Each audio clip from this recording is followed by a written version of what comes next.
Okay, so I've actually taken out the shaft, as you can see.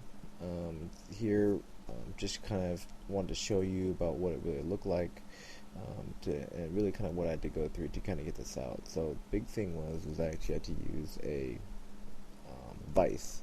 I didn't have a benchtop press or anything like that, so I actually had to use a Harbor Freight set actually have, which actually removes the which actually removes bushings from like four links, a bushing kind of press thing. But I actually use my vise to get those out too as well. I kind of do the same thing with this.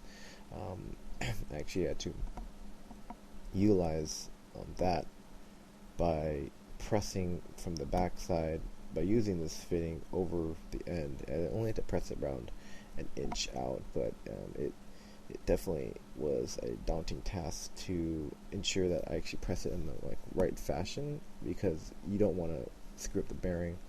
You also don't want to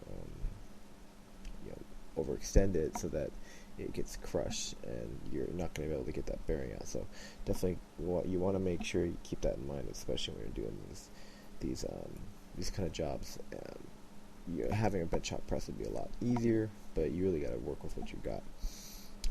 I definitely suggest making sure you keep these things lubed as much as possible with automatic transmission for power steering fluid.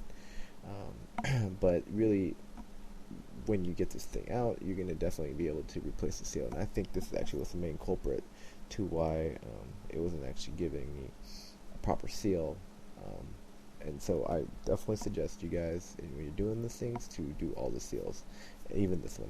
To get this back in, it's pretty simple. You just have to the flip the kind of holder thing that I had on the other side.